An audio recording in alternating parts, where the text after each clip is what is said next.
দুনিয়ার অন্যান্য দল সামাজিক যেরকম হয় সেভাবে বলে না।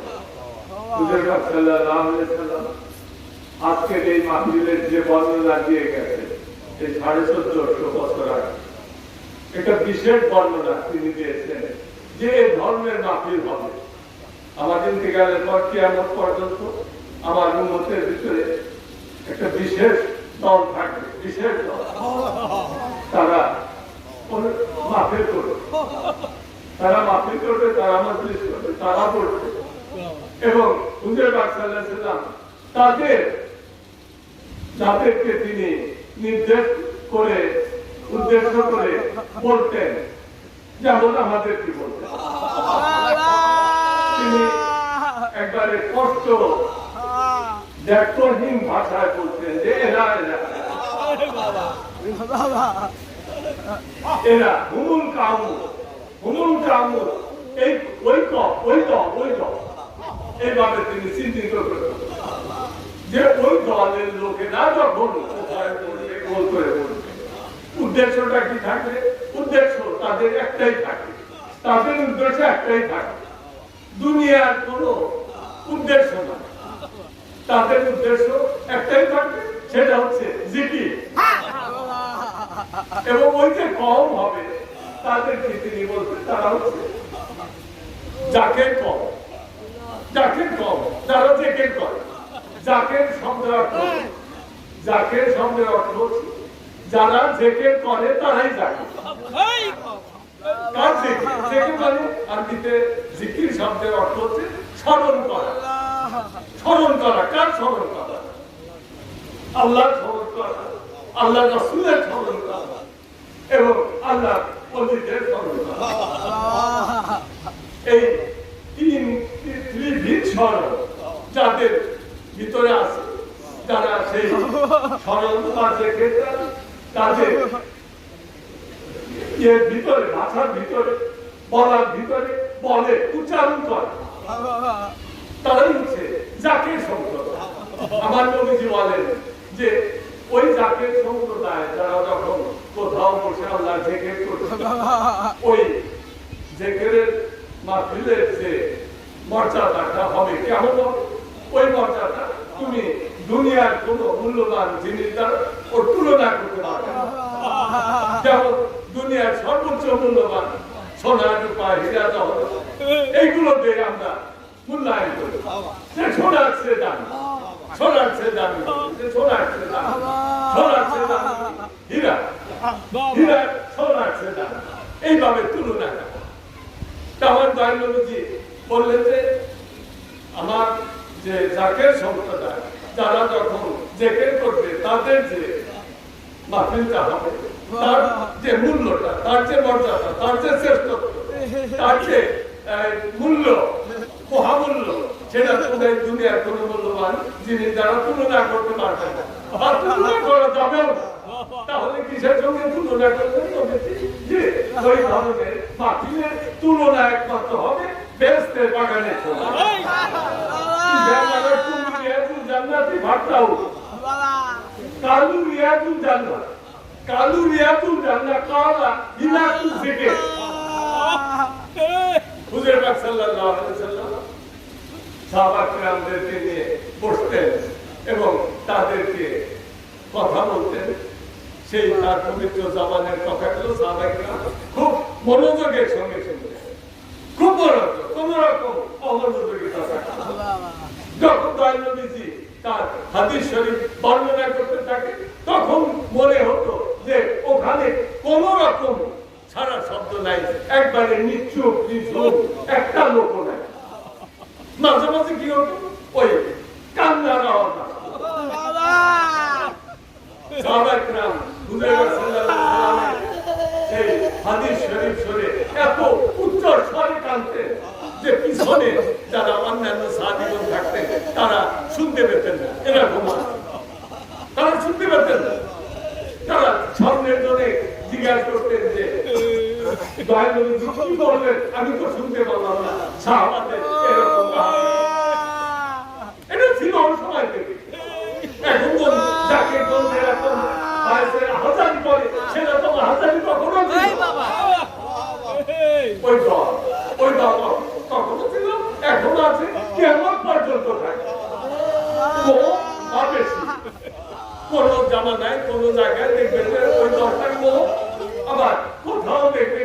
জমানায় দেখবে তোর দরটাই বেশি হয়ে যখন বেশি হয়ে যাবে তখন সেই জনপদের উপরে আল্লাহ রহমত তত ভিড় আর যদি কমে যায় তাহলে দেখবে যে গজব নাজিল হচ্ছে গজব নাজিল হচ্ছে সুতরাং এই তাকে আমার নবীজি বলেন যে ইজা মারাতুম বিবিয়াতিন জান্নাতি ফাতাউ যখন তোমরা দুনিয়ার জমিনের রাস্তা দিয়ে হাঁটবে তখন ভালো করে এদিক ওদিক তাকিয়ে দেখবে একবারে ওই যে আমাদের সমাজে ছোটবেলায় পড়তাম যে ঊর্ধ্বমুখে পথ চলিও না ঊর্ধ্বমুখে আকাশের দিকে তাকিয়ে তুমি রাস্তা চলবে রাস্তার সামনে গর্ত আছে না কি আছে ছাপ আছে না কি আছে গাড়ি ঘুরে পাড়া দেবে এই আকাশের দিকে তাকিয়ে পথ চলা যাবে ঊর্ধ্বমুখে পথ চলিও না তোমাকে খুব সতর্কতার সঙ্গে পথ চলতে হবে সামনে কি আছে সামনে ডানে বামে এগুলো দেখে দেখে চলতে হবে না নবীজি বললেন যে তোমরা যখন রাস্তা দিয়ে পথ চলবে ভালো করে দেখবে কোথাও বেহেশতের বাগান দেখা যায় একটা নতুন কথা এই ধরনের কথা তো আগে নবীজি বলেন না যে দুনিয়ার জমিনে বেহেশতের বাগান দেখা যায় পরকালের বিষয় মানুষ মারা যাবে তারপরে তার বেহেশতের প্রশ্ন এই জীবিত অবস্থায় তো বেহেশত হয় বা এই দুনিয়াতেও কোনো বেহেশতের বাগানও নাই বা বেহেশতের সেরকম কোনো বেহেশতের কোনো কর্মকাণ্ড এই দুনিয়াতে নাই বেহেশতি বস্তু এই দুনিয়াতে নাই হ্যাঁ দু একটা আছে যেগুলো বেহেশত থেকে নিয়ে আসছিলেন হযরত আদম আলাইহিস সালাম বেশ থেকে যখন তাকে এই পৃথিবীতে নির্বাচিত করা হলো তখন তিনি কিছু বেহেশতি সামগ্রী নিয়ে আসছিলেন তার একটা ছিল হযরত শোয়েব আলাইহিস সালামের সংরক্ষিত হযরত আদম আলাইহিস সালাম থেকে তিনি যে সংরক্ষণ করে দিয়েছিলেন সেই আশা বা লাঠি সেই লাঠিটা হযরত মুসা আলাইহিস সালাম ছিলেন হযরত শোয়েব আলাইহিস সালামের মেয়ের জামাই শোয়েব আলাইহিস সালাম ছিলেন শ্বশুর সেই শ্বশুর তাকে বলছিলেন যে তুমি তো আসছো ওই মিশর থেকে একটা কি বলে ফেরাউনের পুলিশ যে নির্যাতন করতেছিল একজন বনী ইসরাঈল নির্যাতন করতেছিল ওইটা দেখে হযরত মুসা আলাইহিস সালামের সাথে হলো তিনি বললেন কি জন্য কিন্তু তো ফেরাউনের পুলিশ বাহিনী তার তো বিরাট শক্তি মুসা আলাইহিস সালাম তিনি এসে তাকে ধমক দেন ও কি বলতে পাত্তা দেবে পাত্তা দিল সে আরো মারতে লাগে তখন হযরত মুসা আলাইহিস সালাম তিনি তার গায়ে একটা থাপ্পড় লাগে ওই থাপ্পড়ে মারা গেল তখন তো মার্ডারকে মুসা আলাইহিস সালাম ওখান থেকে তিনি চলে গেলেন পালিয়ে গেলেন এখন যদি আমি ফেরাউন বাহিনী আমাকে ধরে আমাকে নিশ্চিত মৃত্যুদণ্ড দেবে তিনি পালিয়ে গেলেন ওই মাথায় সেখানে একটা ঘটনা ঘটেছিল যে কুয়ার ভিতর থেকে পানি তোলা এটা কাসাসুল আম্বিয়া ঘটনা কাসাসুল আম্বিয়া আম্বিয়াদের কেচ্ছা কাহিনী ওটাকে বলা হয় কাসাসুল আম্বিয়া আম্বিয়া নবীর বহু বছর আম্বিয়া যখন একজন নবী বলতেন তখন নবের নবী কিন্তু যদি বহু বছরে বলেন অনেক নবী তখন বলা হবে কি আম্বিয়া বলা হবে আমাদের অনেক বছরের ভিতরে বলা হয় নবীউল আম্বিয়া সমস্ত আম্বিয়াদের নবী কে সমস্ত নবীদের নবীকে আমাদের নবীর উপরে আর তার শ্রেষ্ঠত্ব আছে সেই মুসা আলাইহিস সালাম ওখান থেকে পালিয়ে এসে কোথায় করবেন না দেখেন যে একটা কুয়ার ভিতরে থেকে পানি মরুভূমি এলাকা ওই কুয়া ছাড়া কোনো পানি ছাড়া কি বাঁচা যায় পানির অপর নাম জীবন শুধু ওই পানি পানি লাগবে, এই কুয়ার ভিতর থেকে পানি তোলা হয়। হযরত শোয়েব আলাইহিস সালামের দুইজন মেয়েরা তিনজন আসছিল, দুইজনে এসে তারা দূরে দাঁড়িয়ে আছে। আর ওই যে সব পুরুষ শক্তিশালী, ওরা ওই কুয়ার উপরে মস্ত একটা ঢাকনা, ওটা পাথরে এত জোর যে 8-10 জন ছাড়া সরানো যায় না। এই পানি তুলতে তুলতে তারাই তুলে সময় চলে গেছে, প্রায় সন্ধ্যা হয়ে আসতেছে। আর যারা পানি তোলা তাদের ওই হযরত শোয়েব আলাইহিস সালামের দুইজন মেয়ে কন্যা, তারা ওই দূরে দাঁড়িয়ে আছে। শরীফ বংশের মেয়ে, নবীর মেয়ে, তারা কি ব্যাপারটার মতো নিয়ে খেলাধুলি করবেন না? তারা ওই স্বাধীনতা বজায় রেখে দূরে দাঁড়িয়ে আছে। তারা যখন দেখলেন যে এরা চলে গেছে, যাওয়ার আগে দেখেন শয়তানগুলো কথা ওই পাথর। এখন এই দুজন কন্যা, নবীর কন্যা, তারাও ছেলে, তাদেরই এলাকা, একজন শরীফ নবীর কন্যা, তার প্রতি তো তাদের আরো বেশি সম্মান দেখানো উচিত ছিল। নিজেদেরই তো সাহায্য করে পানি তুলে দেওয়া। দেখেন মানবতার কথা। তখন যাওয়ার সময় তারা তো ওটা করলোই না, অপকর্মটা করলো, সেটা হচ্ছে ওই ভারী পাথরটা চাপা দিয়ে চলে গেল। এখন দুইজন মেয়ে পাথর তোলে কি করে? দুইজন মেয়ে ওই পাথর তোলে কি করে? তোলা যায় না, 5-7 লোক লাগে ওই পাথর তুলতে। তখন ওইটা দেখতেছেন মুসা আলাইহিস সালামের শরীরে আল্লাহ তাকে এত শক্তি দিয়েছিলেন, এক থাপ্পড়ে একটা পুলিশ মারছে, নিগ্র পুলিশ, নিগ্র রাজা হয় না, ওদেরকে এক থাপ্পড়ে মেরে ফেলছে। তাহলে কি রকম শক্তি?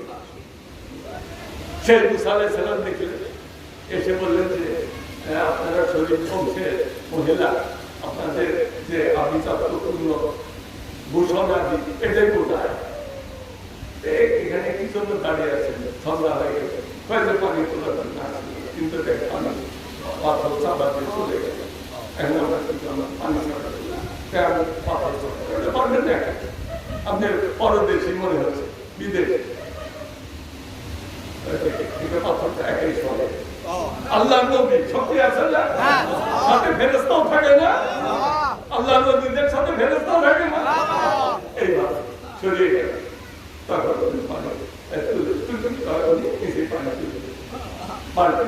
বালতি দড়ি থাকে, ওই বালতিতে সমানে তুলে দিয়েছে। যেখানে বালতি তুলতে সময় আর 2-3 জন লাগে, একবারে মুখের ভিতরে পানি মশলগুলো চলে গেছে। যাওয়ার পর উনি ওখানে বসে আছে। মহিলা কি ছোট ছোট মহিলা, তারা কি বলবে? বিদেশি এই ধন্যবাদ দিয়ে চলে গেছে। নবী হযরত শোয়েব আলাইহিস সালাম তিনি বললেন যে মা, তোমাদের আস্তে আস্তে দেরি হয়ে যাবে, যে ওই রকম ঘটনা ঘটছে। ওই সবাই তো পানি তুললাম, পানি তোলা শুরু করল না।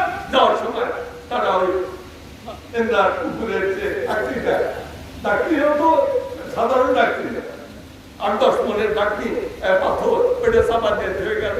তাহলে পাথর তুললাম কি করে দিল? আমরা তো তুলে নেই। একজন বিদেশি মেহমান ওখানে বসে এগুলো দেখতেছে, তিনি তুলে একলাই তুললেন, এত শক্তি। আমরা তো তার যোগ্য হয়ে গেছে। উনি কই তাকে দাওয়াতে নিয়ে আসতো না বাসা, তিনি বলতেছেন তাকে দাওয়াতে নিয়ে আসতো। আমরা তো এটা এত মনে করি না, বিদেশের মানুষ লোকে কি কয় আমাদের সাথে আসবে, ওটা বলে লোকে খারাপ বলবে, এই ভয় আমরা আমি তাকে দেখে নিয়ে হযরত শোয়েব আলাইহিস সালামের বাড়িতে কোনো পুরুষ ছেলে নাই, পুরুষ সন্তান নাই, যাদেরকে পাঠাবে ওই মহিলা লাগে দুইজন কান্না দিয়ে আবার তাকে দেখে আল্লাহর খেলা লাগে। এসে পর উনি সব ইসলাম করলেন, তোমার ভিতরে তো শোয়েব আলাইহিস সালাম বললেন, তোমার ভিতরে তো একটা প্রফেটিক লাইট, মানে কি নবীদের যে আলো, নবুয়তের আলো, প্রফেটিক লাইট তোমার ভিতরে আছে। ওটা আমি দেখতেছি। তুমি এই যে বিপদে পড়ে গেছো, ঠিক আছে, আমার এখানে আমি থাকবো, আমি 3 দিনের মেহমান হিসাবে থাকতে পারি, কিন্তু সবসময় থাকে সবসময় থাকা যায়। এখন আমার তো পুত্র সন্তান বিরাট মেষপা এই মেষ এক 2,000 বছর পা বিরাট একজন হজরত সাল্লাল্লাহু আলাইহি ওয়াসাল্লাম, আমি এই মেষপা বিরাট মেষপা তিনি নিয়ে যান মাঠে। হযরত শোয়েব আলাইহিস সালাম বললেন যে এই মেষটা চলার পালন করবে, একদিকে যাবে একটা মসজিদে মেষ মানে ভেড়া যদি একদিকে যায় একটা পালের থেকে চলে যায় আর পাশে পাশে সব যাবে, এটার কাছে বিপদ। এই জন্য নবীজি বলছে মেষ পাল যে চলে, মেষ যে চলে এক পালে পালে চলে, ওই সময় দেখবা যে কতগুলো দুষ্ট মেষ থাকে, দুষ্ট ভেড়া ওই পালের ভিতরে থাকে। ওরা করে কি ওই পাল ছেড়ে দিয়ে এদিক ওদিক চলে যায়। দেখো যারা মেষ পালে তাদেরকে তিনি বলেন যে এই যে দলচ্যুত মেষ, যারা ভেড়াগুলো দলের থেকে ছুঁইটা অন্যদিকে যায়, ওইগুলোকে তীর দ্বারা গুলি করে মারে। কারণ ওদের দেখা দেখি ওই পালের থেকে দলে দলে মোষ চলে যায় মেষ, চুলো ফিরে যেগুলো পাল ছেড়ে দেয় ওগুলো আগে তীর দেবে নির্দেশ দিয়ে দিয়েছে। মানে পাল ছাড়া মেষ ভেড়া যারা পাল ছেড়ে দেয় তাদেরকে মেরে ফেলা হবে। সুতরাং ওই বললেন যে এত মেষের পাল তুমি পালবে কি করে, এই লাঠিটা। তিনি বললেন এই লাঠি কিন্তু সাধারণ লাঠি নয়, আমাদের যে আদি পিতা তো অনেক আগের কথা।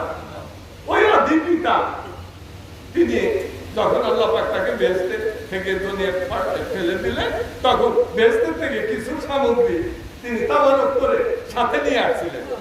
তাবারক করে আমরা নিয়ে না, যখন মদিনা শরীফে যায়, মক্কা শরীফে যায়, মক্কা শরীফের মাটি মুবারক নিয়ে আসছি না, এগুলো তাবারক তিনি বেহেশত থেকে লাঠিটা নিয়ে আসছেন। আর হযরত সাল্লাল্লাহু বেহেশতের কথা ওটা নিয়ে আসছিলেন। এইভাবে ওই হাতের লাঠি কেটে দেয়, ওই লাঠির ভিতরে মাঝে যা ছিল না, ওই লাঠি যখন ফেরাউনের দরবারে কি বলে জাদুকররা জাদুদের সাপ বানাইছিল, হাজার হাজার সাপ, যে সাপগুলো মুসা আলাইহিস সালামকে খাওয়ার জন্য আসতেছিল, ওই সময় আল্লাহ পাক বলছিলেন যে মুসা তোমার শ্বশুর সাহেব যে লাঠিটা দিয়েছিল, তোমার শ্বশুর সাহেবকে নাম মনে আছে না, হযরত শোয়েব আলাইহিস সালাম, তোমাকে যে লাঠিটা দিয়েছিল বেহেশতের লাঠি, ওই বেহেশতের লাঠি এখন কাজে লাগা, ওই বেহেশতের লাঠিটা ফেলে দাও, ওই বেহেশতের লাঠি ফেলে দাও, ওই বেহেশতের লাঠিটা বিরাট সাপ হয়ে গেল। ওই সাপগুলো ওই জাদুকরদের যে শত শত সাপ, সমস্ত সাপকে ওই হাতের লাঠি, মুসা আলাইহিস সালামের হাতের লাঠি, বেহেশতের লাঠি, ওই লাঠির যে সাপ হয়ে গেল, ওই সাপগুলো অন্যান্য জাদুকরদের শত শত সাপ একাই খেয়ে। এই দেখে ওই জাদুকরদের ভিতরে দুই দলে ভাগ হয়ে গেল, এক দল ঈমান আনলো আর এক দল কাফেরিতে গেল। যারা ঈমান আনলো তাদেরকে ফেরাউন হত্যা করবে। কিন্তু হত্যা করলে কি হবে, তারা যে ঈমান নিয়ে তাদেরকে হত্যা করা হবে, তাদের এই যে মৃত্যুটা, এটাকে কি কোরআনে মৃত্যু বলে উল্লেখ করেছে? কোরআনে কি মৃত্যু বলে উল্লেখ করা হয়েছে? না, কোরআনে বলা হয়েছে লা তাকুনু মিমান ইয়াকতালু ফি সাবিলিল্লাহি ইয়ামুতু বাল্লাহিয়াউ বরং তারা জীবিত।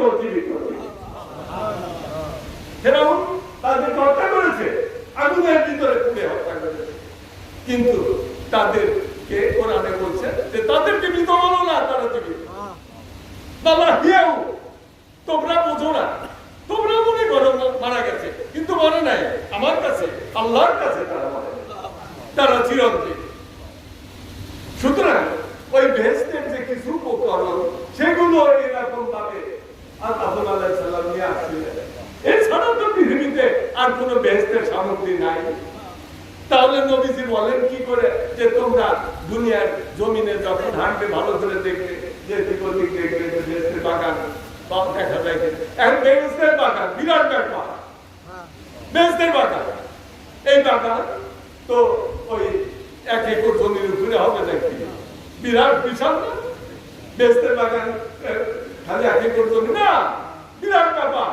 এইরকম একটা বেহেশতের বাগান যদি দেখা যায় দুনিয়ার জন্য কোথা থেকে আসলো নতুন কথা, সাহাবায়ে-কেরাম জিজ্ঞেস করে ইয়া রাসূলুল্লাহ আমরা এই দুনিয়ার জমিনে বেহেশতের বাগান কোথায় পাবো?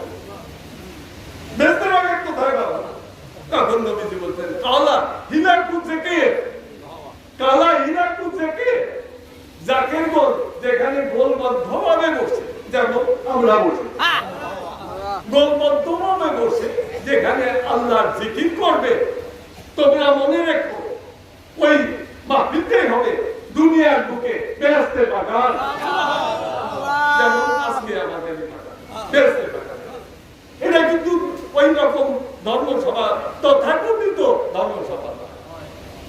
ধর্মসভা না, ওরা জিকিরের মাহফিল, আল্লাহর ওলিদের তরিকতপন্থীদের মাহফিল আর ওহাবী পন্থীদের মাহফিল, এই দুইটা কি এক নয়? কখনো এক নয়। ওহাবী পন্থীদের যে জিকির, যেমন আব্দুল্লাহ ইবনে উবাইয়ের জিকির। আব্দুল্লাহ ইবনে উবাই কে ছিল জানেন? সে ছিল মুনাফিক সর্দার। এই মুনাফিক সর্দার নবীজি হাতে হাত মুবারকে হাত রেখে বায়াত করেছিল। দয়াল নবীজির কণ্ঠ মুবারকের সঙ্গে কণ্ঠ মিলিয়ে কালেমা তয়্যিবা পাঠ করে মুসলমান হয়েছে। এখন এইরকম একটা লোক যে নবীজির কণ্ঠ মুবারকের সঙ্গে কণ্ঠ মিলিয়ে সে মুসলমান হয়েছে, তার ইমানের উপরে সন্দেহ করা যাবে না, বাহ্যিকভাবে যাবে না। যদি নবীজি না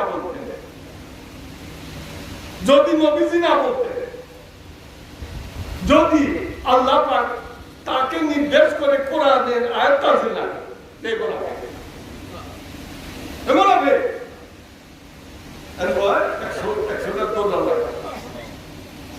এই দৌড়া ওই খুব অল্প অস্তে করে বাড়ি দিবে না। এক একটা বাড়িতে যেন পিঠের উপরে পিঠে বা পাশাতে বাড়িতে দেওয়া হবে 1 ইঞ্চি পরিমাণ যেন ফুলে ওঠে, মাপও আছে। সুতরাং কোরআনে নির্দেশ দেওয়া হয়েছে এই যে মুনাফিকরা আব্দুল্লাহ ইবনে উবাই তোমরা 100টা দৌড়া লাগাও, কারণ আম্মা আয়েশার চরিত্রের উপরে মিথ্যা অপবাদ দিয়েছে। এই কোরআনের দুটা আমরা বুঝতে পারবো। তাকে এখনো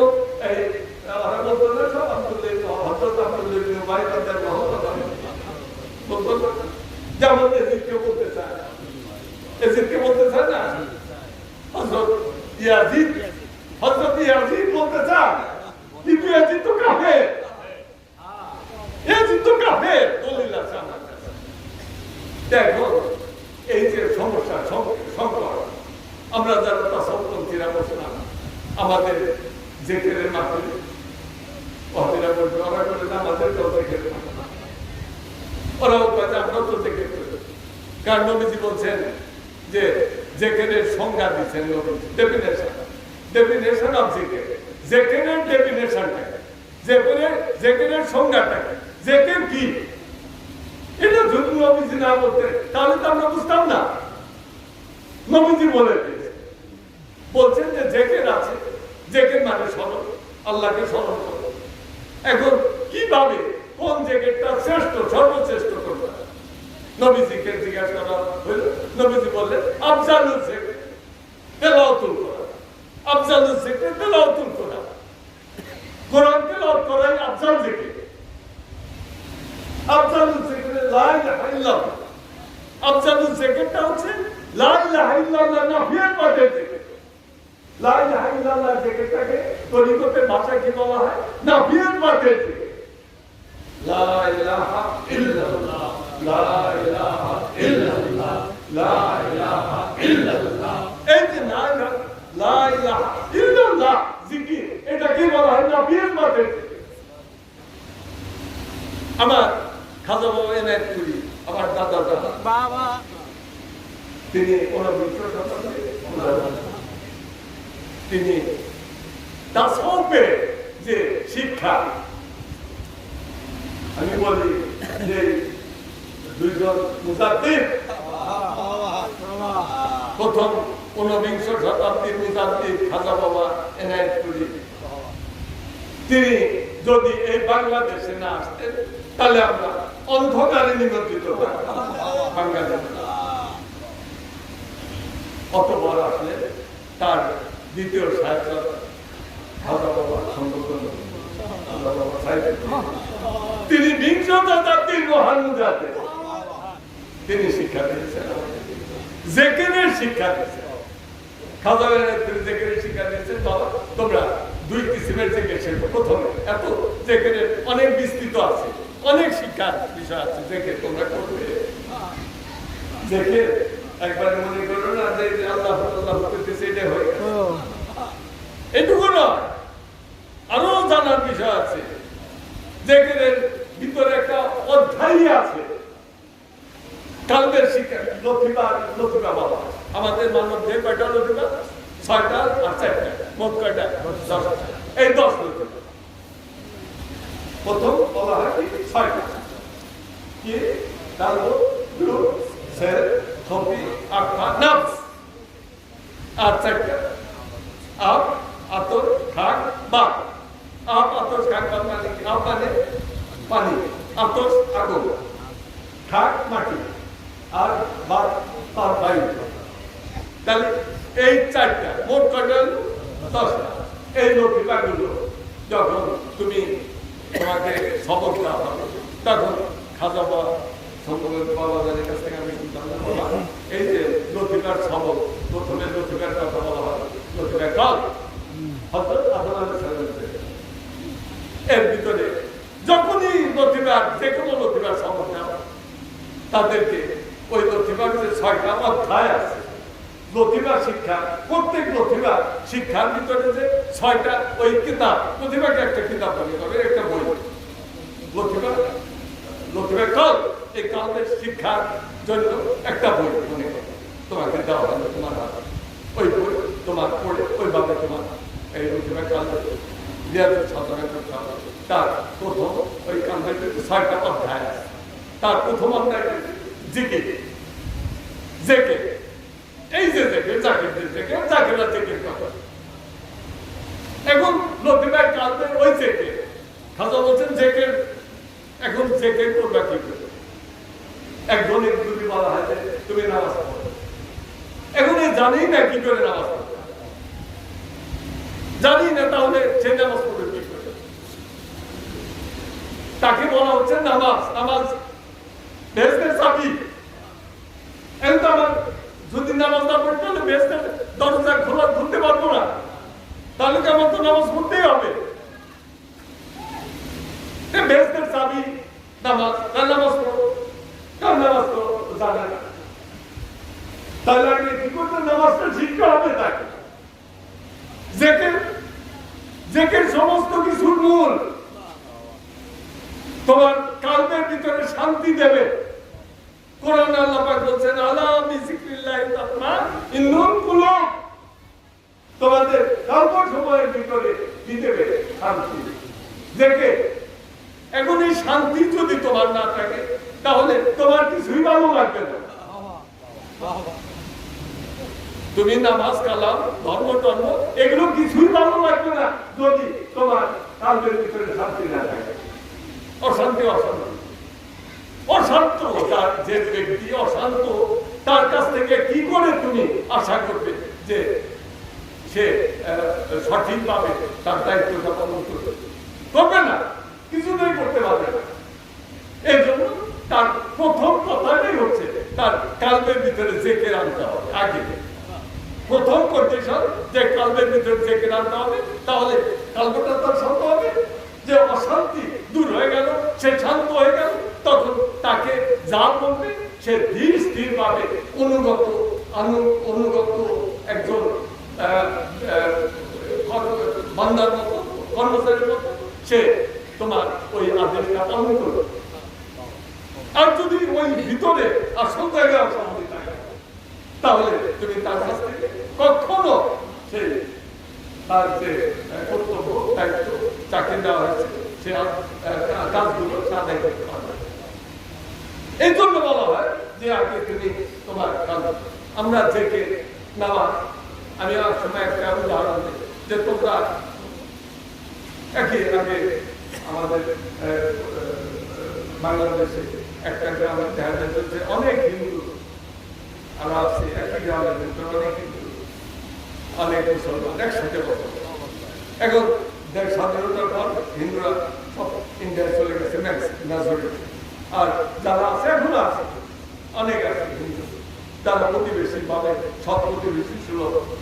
বাংলাদেশের একটা সুনাম আছে আগে থেকে যে এদের হিন্দু মুসলিম বা বিভিন্ন জাতি ধর্ম নির্বিশেষে একই সাথে বসবাস করে শান্তিপূর্ণ হবে, এরা কোনো অসাম্প্রদায়িক চেতনা অধিকার ভালো এদের ভিতরে। এই যে হিন্দু একটা গ্রামে একজন হিন্দু বুড়া 100 বছর বয়স তোমার প্রতিবেশী, ওই গ্রামে সে ছিল মুসলমানদের সংখ্যাগরিষ্ঠ গ্রাম, মুসলমানদের মসজিদ আছে গ্রামের ভিতরে, ওই মসজিদের পাশে রাস্তা, ওই রাস্তা দিয়ে এই 80 বছরের বৃদ্ধ হিন্দু লোক সেই রাস্তার পাশ দিয়ে কতবার গেছে মসজিদের পাশ দিয়ে, মসজিদের জানলা দিয়ে তাকে দেখছে মুসলমান সারিবদ্ধভাবে কি সুন্দর করে নামাজ পড়ে।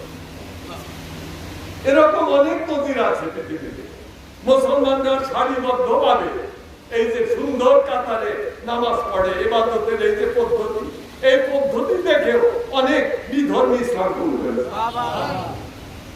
এই সুন্দর সুরত নামাজে কাতার বন্দী, কত শৃঙ্খলা, এই সুরতটা দেখে অনেক বিধর্মী মুগ্ধ হয়ে ইসলাম কবুল করেছে। যে ধর্মে ইবাদত পদ্ধতিগুলো এত সুন্দর, সেই ধর্ম অবশ্যই সুন্দর। যার কাজ ভালো, যার কথা ভালো, সে লোকটা ভালো। এইভাবে তো অত টাকা দেখছে অনেক জায়গা থেকে সুন্দর করে লুকুসের টাকা। এখন ওই যে 80 বছর দেখে এখন একে যদি বলে 80 বছর সে দেখছে এদিকে যাতায়াতের সময় একে বলে যে আপনি নামাজ পড়েন দাঁড়া, মুসলমানদের নামাজ পড়ে নামাজ পড়ে পারবো না, দুটো সেজদা লাগলো না, আগে দুগুণ আগে সেজদা। তাহলে আগে শিখতে হবে, আগে শিখতে হবে। এই জন্য আমি বলি যে ওহাবীদের সাথে আমাদের পার্থক্য আছে, অনেক পার্থক্য নাই। আমরা যখন বলতেছি যে দেখে পার্থক্যটা কত সুন্দর পার্থক্য, আমরা যখন বলি যে নামাজ পড়ো, নামাজ কিভাবে পড়তে হবে, ওরা বলে নামাজ কিভাবে পড়তে হবে ওরাও শিক্ষা দেয়, আমরাও শিক্ষা দেয় নামাজ পড়বো, নামাজ কিভাবে পড়তে হবে শিক্ষা দেয়। আমরা বলি যে আহমদী সুরতে নামাজ পড়বো, আহমদী সুরত।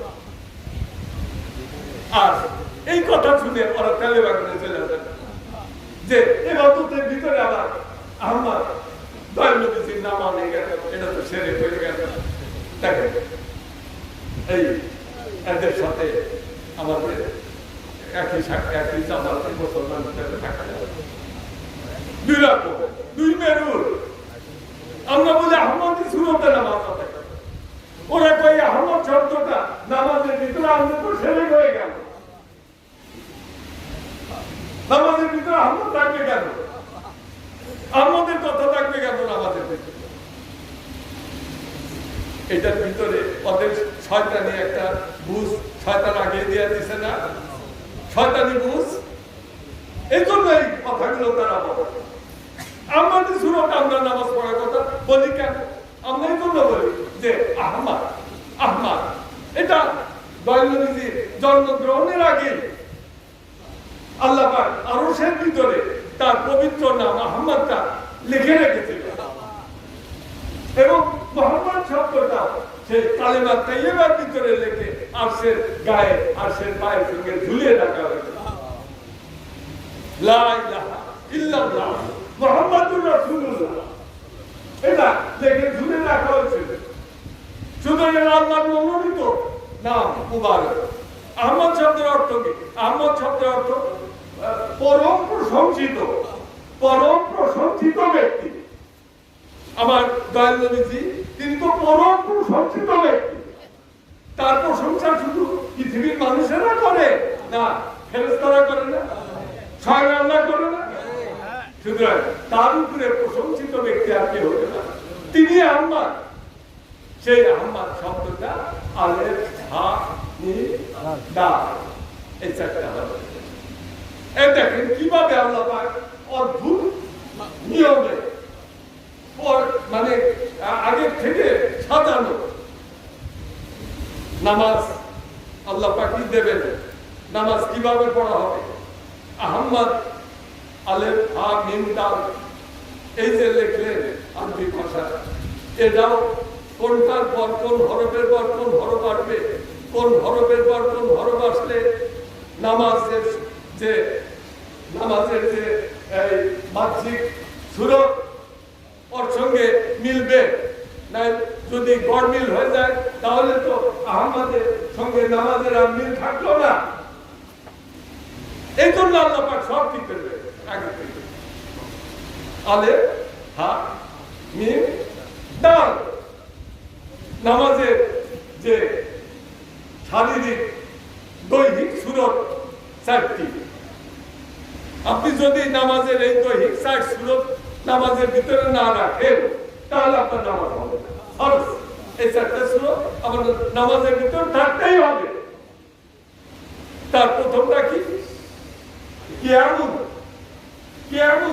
মানে কি মিলাদের ভিতরে যে কিয়াম করা হয় আমরা জানি যে কিয়াম মিলাদের ভিতরে যে দাঁড়ায় ওইটাই নামাজের ভিতরে যে দাঁড়ানো হয় ওটা কিয়াম আপনি রাস্তা দিয়ে হাঁটার সময় যে দাঁড়িয়ে পথ চলতেছেন দাঁড়ানো ওটাও কিয়াম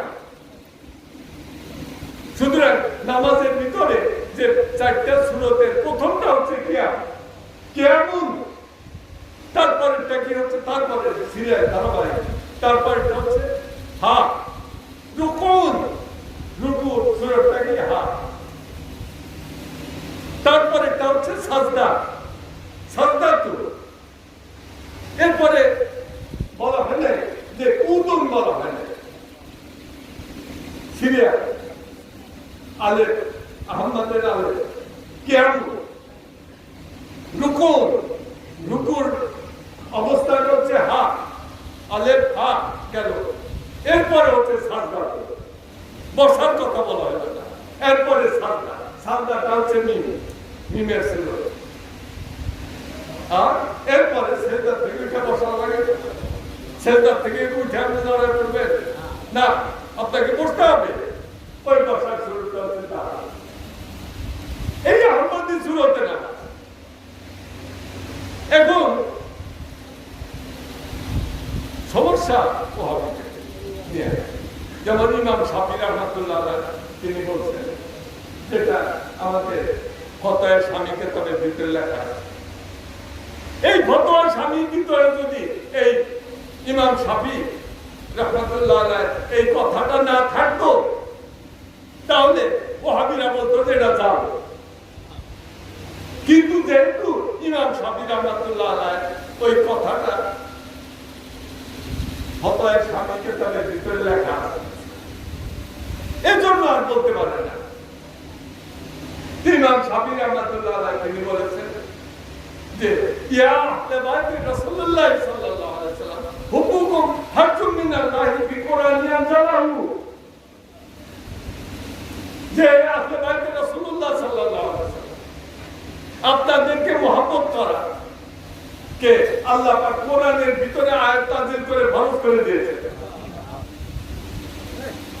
কুল্লা সালাতুন আলাইহি আসরান ইল্লা আল মাউত তাদাবির কুরবা কোরআন যেখানে আল্লাহ পাক বলেন হে আমার হাবিব আপনি মানুষকে বলেন, মুসলমানদেরকে বলেন কুল্লা সালাতুন আলাইহি আসমান ইল্লাল মাওয়াদাতা ফিল কুরবা।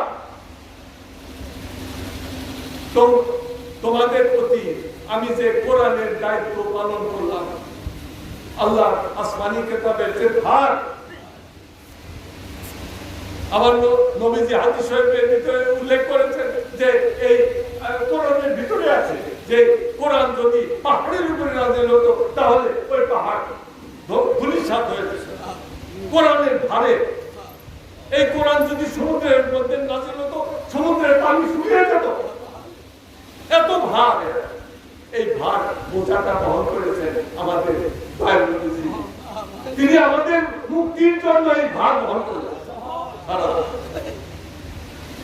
তাই কোরআন আল্লাহ পাক বলেছেন এই যে ভার তুমি বহন করলে কাদের জন্য? মানুষের মুক্তির জন্য। তাদেরকে বলো, তারা যদি কৃতজ্ঞ হতে চায় তাহলে তাদেরকে বলো যে তোমাদের কাছে আমার এই যে দায়িত্ব পালন করলাম এর বিনিময় আমি তোমাদের কাছে চাই না, কোনো কিছু চাই না, সোনা দানা বাদশাহী কিছু চাই না। তবে এটা চাই তোমাদের কাছে যে তোমরা আমার আহলে বাইতদেরকে মহব্বত করো। এই কথাই ইমাম শাফি বলছেন, ইয়া আহলে বাইতি রাসূলুল্লাহ সাল্লাল্লাহু আলাইহি ওয়াসাল্লাম হুব্বুকুম হাজ্জুম মিনাল্লাহ বিকুরআনিয়া জালাহু কাফাকুম মিন আজিমিল কাদরি আন্নাকুম মান কাফাকুম মিন এটা আপনাদের যে শ্রেষ্ঠত্ব এটা একটু বললেই যথেষ্ট হয়ে যায়। কাফাকুম মিন আজিমিল কাদরি আন্নাকুম মান লাম ইউসাল্লি আলাইকুম লা সালাতা লাহু। এটা এইটুক বললে যথেষ্ট হয়ে যায়। আপনাদের কত মর্যাদা যে নামাজের ভিতরে যদি আপনাদের উপরে কেউ না কোনো নামাজি সালাম না দেয় তাহলে তার নামাজি হবে না। আপনাদের উপরে যদি কোনো নামাজি নামাজের ভিতরে সালাম না দেয় তাহলে তার নামাজি হবে না। এটাই আপনাদের মর্যাদা, এইটুকু বলে যথেষ্ট হয়ে গেল, আর বলতে হয় না। এটা বললে কিন্তু এটা তো সত্য, চোখে আঙ্গুল দিয়ে দেখানো হয়েছে। কাফাকুম মিন আজিমিল কাদরি আন্নাকুম মান লাম ইউসাল্লি আলাইকুম লা সালাতা লাহু। যে ব্যক্তি যে বা যাহারা আপনাদের উপরে নামাজের ভিতরে দরুদ না পড়বে, আপনাদেরকে সালাম না দেবে, তাদের নামাজই হবে না। কে বললেন? ইমাম শাফি। এখন নামাজের ভিতরে নবীজির মহব্বত যদি না থাকে, দয়াল নবীজিকে যদি সালাম না দেওয়া হয়, দয়াল নবীজির প্রতি যদি মহব্বত দিলের ভিতরে না থাকে, তোমার নামাজ হবে? এজন্য তো আমাদের সঙ্গে আজকের বিরোধ। আব্দুল্লাহ ইবনে উবাই শয়তান, তাকে চেনা যায়, চিনব কিনা চেনা তো, সে তো নামাজ পড়ে, সে তো কোরআন পড়ে। তার দলবল কয়জন? আব্দুল্লাহ ইবনে উবাই 2000 লোকের সর্দার। কোন নাকি একটা গ্রামের তারা মাথা বাড়ি করে অর্ধেক তো 2-4 হলে মাথা বড় হয়ে যায়, তাই না? এত লাগে না, লাগতে লাগে না। আর ওই আব্দুল্লাহ ইবনে উবাই একবারে তলোয়ার ধারী 2000 তার অনুসার, তাহলে কত বড় সর্দার। সেই আব্দুল্লাহ ইবনে উবাই নবীজি যখন মদিনা শরীফে আসলেন তখন দল নিয়ে আর একাই আসে। আয়েশা বললেন যে রাসূলুল্লাহ, আমি দেখতেছি মদিনা শরীফে আপা মৌসুম দলে এসে আপনার কাছে তারা কাঁদতেছে, মহব্বত করতেছে, আমার এগুলো দেখে দিল দ্বিগুণিত হয়েছে। ইয়া রাসূলুল্লাহ, আমি ইসলাম কবুল করেছি। তখন আশেপাশে যারা মদিনা আসে তারা তো জানে 2000 লোকের সর্দার, এত বড় সর্দার ব্যক্তি সেই সার্বভৌম তোমার সাথে খুশি হয়েছে না মুসলমানরা তারা হুজুরের একটা বিরাট বিজয় এসেছে নবীজি মুশকিল করে হাসছেন কাজ ঠিক আছে কেনা হলেন একটা আমার 2000 লোক আছে আমার অনুসারে 2000 সকলকে দিয়ে আমি পড়বো একটা কিরকম মোনাফিকদের কথা কিন্তু কথা বলুন না 2000 লোক ইসলাম কবুল করবো কত ভালো না সেই ইসলাম কবুল করলো খুব ভালো নবীজি মদিনার শরীফে যখন আসলেন এসে সরাসরি কি মদিনার শরীফের ভিতরে ঢুকছিলেন না মদিনার উপকণ্ঠে মক্কা শরীফ থেকে মদিনা শরীফ কোন দিকে উত্তর দিকে সুতরাং মদিনা শরীফের সর্বদক্ষিণে একটা গ্রাম শহরতলি বলা ওই মদিনা দক্ষিণে মদিনা সর্বদক্ষিণে একটা ছোট্ট গ্রাম ওই গ্রামের নাম কুবা ওই কুবাতে সর্বপ্রথম নবীজি আসলেন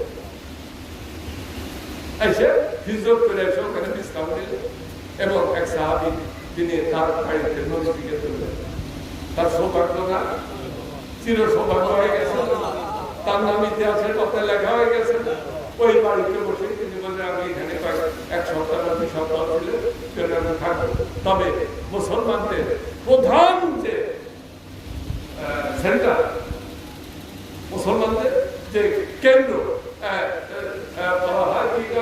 কেন্দ্রবিন্দু সমস্ত কিছু আধ্যাত্মিক কেন্দ্রবিন্দু বা সামাজিক কেন্দ্রবিন্দু যা কিছু সমস্ত কিছু কেন্দ্রবিন্দু হচ্ছে মসজিদ মসজিদ মসজিদ শব্দের অর্থ কি মসজিদ অর্থাৎ সেজদার স্থান মসজিদে সেজদা করা তো একটা মসজিদ খুব ভালো আমরা হজ করবার গেলে তারা ওখানে নামাজ বিবেকের নামাজ পড়লে একটা ওরা আমরা গেলাম নামাজ পড়লে নিজের হাতে শিক্ষা করছেন নিজের হাতে ওখানে কত মুবারকের কত চিহ্ন পড়ে আমরা মার্কেট করলাম সেইখানে থেকে নবীজি আবার ভিতরে চলে আসলেন মদিনাবাসী সকলেই উদ্বেলিত তারা আমার বাড়িতে আসেন আমার বাড়িতে আসেন এই গ্রামের পাড়তে নিলে এনার দিকে বেতিল টানে বেতিল বেতিল আছে না ভেঙে গেছে আছে আমাদের আমাদের বেতিল বেতিল আসাম শর্টপুর আছে না এইসব গ্রাম তাহলে এক গ্রামের মধ্যে এক গ্রামের লোক টানে আমার গ্রামে খুঁজে পাইছিল সেখানে নানার পার্টি কোথায় মদিনার শরীফে আমাকে নাম নানার পার্টি বাংলাদেশ যখন মেরাট শরীফে গেলেন তখন নবীজিকে নেওয়ার জন্য জিবরিল আলাইহিস সালাম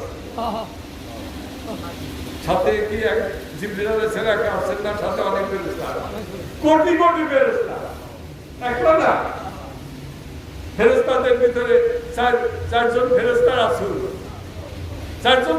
রাসূল অন্যান্য ফেরেশতা আছে সাধারণ ফেরেশতা আছে আবার রাসূল ফেরেশতা তাদের উচ্চ মর্যাদা এই উচ্চ মর্যাদা চারজন ফেরেশতা হচ্ছে জিবরিল মিকাইল ইসরাফিল আজরাইল এই চারজন এরা তো আসেনি তো এখন হুজুর পাক সাল্লাল্লাহু আলাইহি ওয়াসাল্লামকে জিবরিল বলেন ইয়া রাসূলুল্লাহ ভাই নবীজি আল্লাহ পাক মেরাজ শরীফে আপনাকে যাওয়ার জন্য পাঠিয়েছেন পুরা যাওয়ার জন্য ঠিক আছে আল্লাহ সঙ্গে যাওয়ার বড় হুজুর পাক সাল্লাল্লাহু আলাইহি ওয়াসাল্লাম যখন কোরআনে উঠলেন তখন জিবরিল বা হুজুর এটা তো একবারে সরাসরি এখান থেকে আল্লাহ তার কাছে যাওয়া কতগুলো ঘোরাফেরা আছে ঘোরাফেরা কি ঘোরাফেরা যে আপনার প্রথমে যাওয়া লাগবে বাইতুল মুকাদ্দাস ওই বাইতুল মুকাদ্দাস থেকে পরে আপনি যাবেন আর আছে কাজ যাও কেন বাইতুল মুকাদ্দাস যাওয়ার আগে আরো তিনটা জায়গায় যাওয়া লাগে আরো তিনটা জায়গায় যার 3-4 জায়গায় কোন জায়গায় কম যে একটা জায়গায় হয়েছে বাদায় হযরত শোয়েব আলাইহিস সালামের যে হুজরা ওখানে যাওয়া যে হুজরা শরীফ আছে না হাজার হাজার বছর আগে হুজরা কয় হুজরা নাই তবে জায়গা আছে ওই জায়গা ফেরেশতারা পাহারা দেয় আল্লাহর ওলিদের যে ব্যক্তিগত জায়গা ওখানে ফেরেশতারা থাকে রহমতের জন্য কিয়ামত পর্যন্ত থাকবে না আল্লাহর ওলিদের দরবারে কিয়ামত পর্যন্ত ফেরেশতা থাকে তো শোয়েব আলাইহিস সালামের ওখানে ঘর থাকবে না আল্লাহর রহমতের ফেরেশতা নাই আছে কাউদের ওখানে যাওয়া প্রথম এরপরে কোথায় এরপরে হচ্ছে বেতেলহাম যে বেতেলহাম ওই ঈসা আলাইহিস সালামের জন্মের পর বেতেলহাম বাইতুল্লাহ আর বাইতুল্লাহ আর বাইবেলে কি কর বেতেলহাম এর মানে কি গোয়ালঘরের ভিতরে হযরত ঈসা আলাইহিস সালামের জন্ম হয়েছিল গোয়ালঘর যেখানে গরুর বাছুর ওই ঘরের ভিতরে কি জন্য ইহুদিদের ভয় ইহুদিরা মেরে ফেলবে ঈসা আলাইহিস সালামকে তহমত দিয়ে রাখছে যে পিতা ছাড়া হয়েছে একবার হত্যা করতে হবে মা মরিয়ম এবং তার পেটে বাচ্চা দুইটাকে মারা লাগবে একটা না তাহলে কি থাকা যায় না পরম লাগবে সাথে গেটে ওই যে বাগদত্ত যার সঙ্গে বিয়ের কথা হয়েছিল জোসেফ নামে একজন যুবকের সঙ্গে মারিয়ামের স্বাধীন কথাবার্তা পাকা হয়ে গেছে বাগদত্তা বিয়ে হবে তার আগে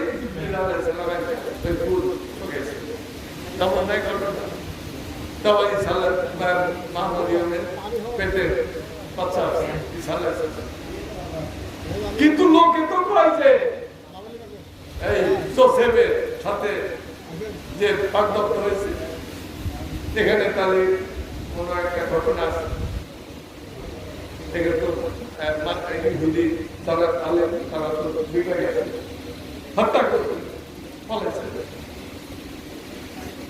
ফলে কোথায় গেছে ওই বেতেলহাম যেখানে ঈসা আলাইহিস সালাম জন্ম হয়েছে কোনো ভালো ঘরে করবেন না পলায় এসে করতেছে এই ভালো ঘরে করা যাবে না আইসা করবো এই জন্য পলাইছে বেতেলহাম বড় ঘর যেখানে কেউ সন্দেহ করবে ওইখানে গিয়ে ঈসা আলাইহিস সালাম জন্ম হয়েছে এখন ওই বেতেলহাম গরুর ঘর কে আছে নাকি এখন নাই এখন ওটা হয়তো অনেক ভালো বিল্ডিং টিল্ডিং গম্বুজ হয়ে গেছে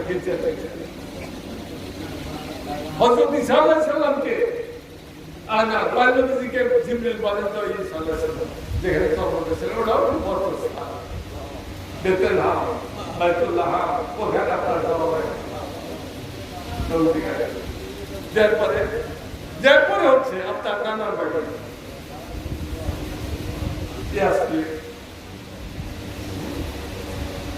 নবীজির নানার বাড়ি দয়াল নবীজির নানার বাড়ি কোথায় যাবো তোমাদের আসলে দয়াল নবীজির নানার বাড়ি এই দয়াল নবীজির নানার বাড়ি তিনি আসলে এখন এটা পরে আল্লাহ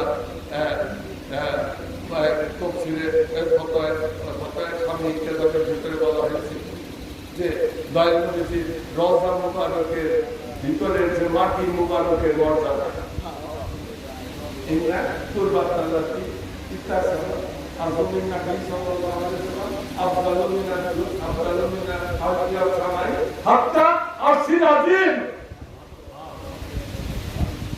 বলা হচ্ছে দয়াল নবীজির রওজা মুবারকের ভিতরের যে মাটি মুবারকের মর্যাদা ইন্না কুরবাতাল্লাতি ইত্তাসালা ইলা আযমিন নবী সাল্লাল্লাহু আলাইহি ওয়াসাল্লাম। আফজালু মিনাল আরদি আসসামাই হাত্তা সিলাতি দয়াল নবীজি রওজা মুবারকের ভিতরে মাটি মুবারকের মর্যাদা দুনিয়া এবং দুনিয়ার ভিতরে যা কিছু আছে আসমান সমূহ এবং আসমান সমূহের ভিতরে যা কিছু আছে হাত্তা সিলাতি এবং আল্লাহর আরশের থেকে শ্রেষ্ঠ।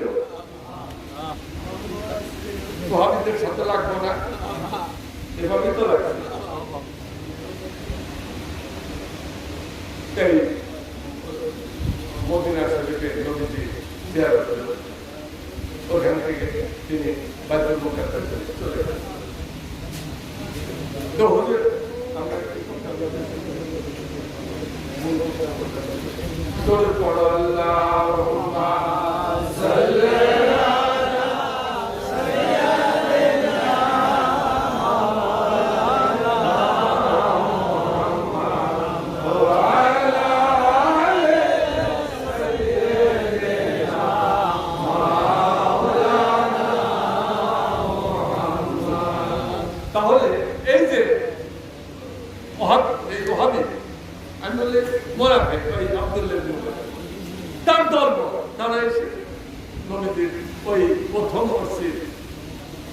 তারপরে আসলেন মসজিদের একটা সেখানে আসার সময় সবাই সামনাসামনি করো।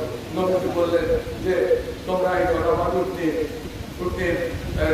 লাগাম ছেড়ে দিচ্ছি, এই উঠনি আল্লাহর ইচ্ছায় চালিত হচ্ছে, উঠনি আল্লাহর ইচ্ছায় চালিত হইতেছে।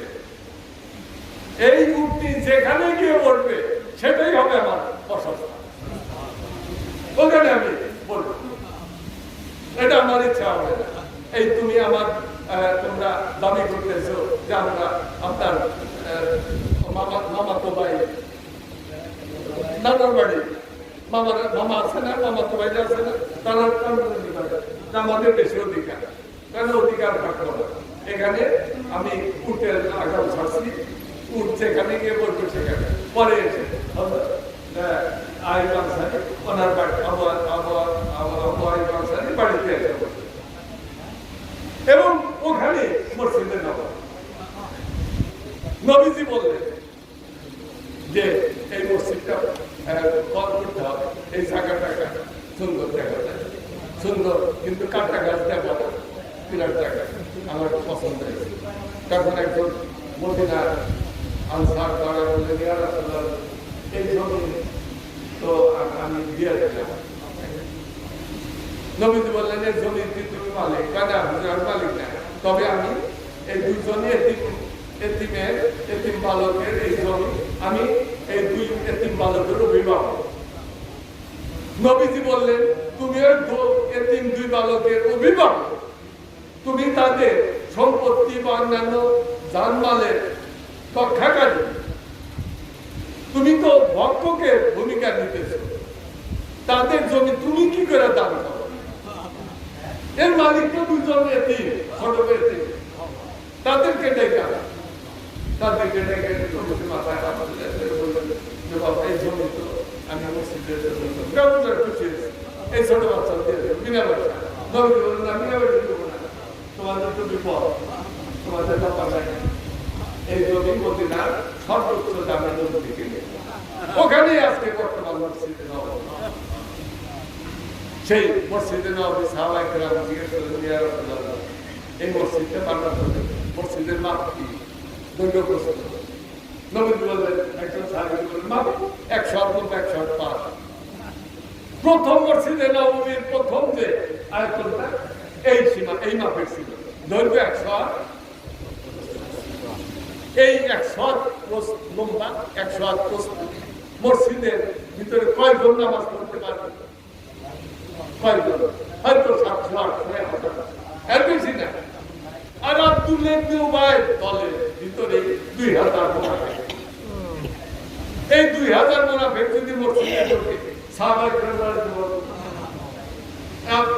বেলাল, হযরত বেলাল আযান দান করে, একামত দেওয়ার জন্য যে ইমামের কাছে যাওয়া লাগবে, তাও তো যাওয়া পারবো না, এই বারান্দার ওই দিক থেকে একামত দেওয়া লাগবে, কারণ ভিতর ঢুকে গেছে 1000 খানেক মুনাফিক। তাহলে এখন মুনাফিক ঢুকছে, এখন কি বাইরে যাওয়া পারবো না? তার অধিকার কারো আছে না, তুমি বের করে দিতে পারবে না। ওই সময় দেখা যায় যে হুজুর পাক সাল্লাল্লাহু আলাইহি ওয়াসাল্লাম বলেছেন নামাজ পড়তেছেন, আব্দুল্লাহ ইবনে উবাই দল বদলে এসে দেখে বিরাট পাগল, তার হলো এসে দেখে তাদের যে ভাববান গতি, ওই গতিতে সাহাবায়ে কেরাম পুনরুত্থান এদিক ওদিক চলে গেছে, সামনের কাতার দখল হয়ে গেছে, সামনের কাতারে সব দ্বিতীয় কাতারে গেছে সাহাবায়ে কেরাম, আল্লাহ নবীর কাছে দ্বিতীয় কাতার, আর মুনাফিকরা সামনের কাতার। তাহলে ওই সময় মুসলমান সমাজের অবস্থাটা কি হবে? সামনের কাতারে মুনাফিক, পিছনের কাতারে আল্লাহ নবী। তখন ওই মুসলিম সমাজের উপরে আল্লাহ তরফ থেকে রহমত আসনা করলো। হুজুর পাক সাল্লাল্লাহু আলাইহি ওয়াসাল্লাম যখন দেখলেন যে এই দশা, সামনের কাতারে সব মুনাফিক দাঁড়াইছে, মুনাফিকদের কি কালবে জেগে থাকে, হুজুরি কালবে তারা নামাজ পড়ে, হুজুরি কালবে নামাজ, এই রুকু সেজদা, রুকু যখন যাবে তখন সুবহানা রাব্বিল আযীম এটা করতে হবে না, ওই করবো হবে বা হবে ওই মুনাফিকরা বলবে, সেজদাতে যখন যাবে সুবহানা রাব্বিল আযীম এটা করবো মনটা পাগলা ঘোড়ার মতো দৌড় কাটতেছে না, তাদের কি কালবে আছে? নাই। খাজা মাইনের পীর সর্বত বলছে আমাদের এই অধপতিত বাঙালি মুসলমানদেরকে, বাবা হুজুরের কালবে নামাজ পড়ো, কে কল কল আল্লাহ দিক আল্লাহকে হাজার নাচে ওই হাজার আল্লাহকে সেজদা করো। এই শিক্ষা, এই শিক্ষাই তো মূল শিক্ষা। তুমি যদি হুজুরি কালবে নামাজ না করো তাহলে তোমার নামাজই হবে না। লা সালাতা ইল্লা বিহুজুরিল কাল, নামাজ হবে না, নামাজ হবে। দয়ানবী যে আদৌ বলেছে যে লা ইয়াকবালুল্লাহু মিন আবদিন আমালান হাত্তা ইয়াসাদাকাল মা বাদানি, যে আল্লাহ পাক ওই আবেদের ইবাদত কবুল করেন না, ওই আবেদের কোন ইবাদতই কবুল করেন না, সেটা নামাজ হোক, রোজা হোক, হজ হোক, যাকাত হোক, যতক্ষণ পর্যন্ত ওই ব্যক্তি নামাজি ব্যক্তি তার শরীরের সঙ্গে তার কালকে মিশায় না রাখতে পারে, ততক্ষণ নামাজ কবুল হবে না। নবীজি পিছনের দিক তাকিয়ে দেখেন যে এই সব মুনাফিকের দল দাঁড়ায় আছে, তারা নামাজ পড়লো, নবীজি ইমামতি করে। দয়াল নবীজি সারা জীবন তিনি মুসলমান নামাজে ইমামতি করছেন, দুই ক্ষেত্রে শুধু ব্যতিক্রম করছেন। একবার তিনি হযরত মাওলানা আলীকে নামাজ পড়েছিলেন এক জিহাদের মধ্যে, তার পিছনে তিনি নামাজ পড়েছেন। আর আরেকবার তিনি ইন্তেকালের আগে থেকে হযরত সিদ্দিক আকবরকে পড়েছেন। এছাড়া সারা জীবন নবীজি নিজে নামাজ পড়েছেন, ইমামতি। ওই দিনও নবীজি বুখারী শরীফে হাদিস, পিছনের দিক তাকিয়ে তিনি দেখেন মুনাফিকদের অবস্থা। তিনি বললেন আকিমুল কসুদা আল্লাহি ইন্নী আলাকুম মিন বাদি, তোমরা রুকু সিজদা ঠিকমতো করবে। নবীজি বলতেছেন তোমরা রুকু সিজদা ঠিকমতো করবে, রুকুর যে তাসবিহ ঠিকভাবে পড়বে হুজুরি কালবে, সিজদা যে তাসবিহ ঠিকভাবে পড়বে হুজুরি কালবে। আকিমুল কসুদা আল্লাহি ইন্নী আলাকুম মিন বাদি, আল্লাহি আল্লাহি আল্লাহর কসম, তিনি বলতেছেন আল্লাহর কসম আমি সম্মুখে যেরকম দেখি পিছনেও সেরকম দেখি। এমনকি তোমাদের কালবের ভিতরে খুজু, তোমাদের কালবের ভিতরে কি চিন্তা হচ্ছে, ভয় হচ্ছে, আল্লাহর ভয় হচ্ছে নাকি শয়তানের তাণ্ডব হচ্ছে, সব আমি দেখতে পাই। এটা এলমে গায়েব, এটা কি দেখা যায়? তোমার কালবের ভিতরে কি আছে এটা কি এলমে জাহেলের বিষয়? পিছনের যে জিনিসগুলো আছে এগুলোকে এলমে জাহেরের বিষয়, এলমে বাতিনের বিষয়। অবিরেকা এলমে বাতিনের পরিচয় প্রমাণ পাই না। রাহুল বুখারী শরীফের ভিতরে হাদিস প্রমাণ নাই কে বলি আল্লাহদের মাজার জিয়ারতের হয়েছে। ইমাম শাফিঈ এই তফসিলে ফতোয়ার সামনে 149 কথা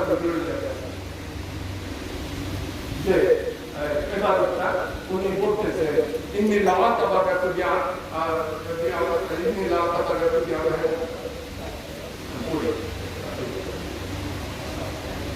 ইন্নী লা তাবারাকাতু বিআবি হানিফাতা ওয়া আযীরু ইলাইকা বি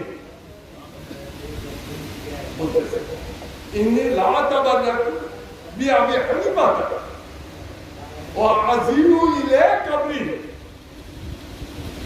তিনি বলেন নিশ্চয় আমি ইমাম শাফিঈ, আমি ইমাম আবু হানিফা রাদিয়াল্লাহু তাআলা আনহু তিনি ইন্তেকাল করে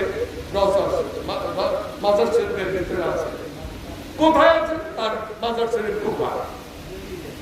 আর ইমাম শাফিঈ কোথায়? তিনি মক্কা শরীফ। তিনি কোরআন পড়ছেন, তিনি তাবেঈ না তাবেঈ কোরআন পৌঁছে তাবেঈ চারটা মুযহাবের এক মুযহাবের প্রতিষ্ঠাতা, যাকে বলা হয় যে মুস্তাহিদ ফিল শরা শরীয়তের মসলা, শরীয়তের যে মসলার উপরে, শরীয়তের উপরে যারা শরীর ঘুরানোর ক্ষমতা রাখে চারজন, মসলা দিতে পারতে চারজন, তারা হচ্ছে মুস্তাহিদ ফিল শরা।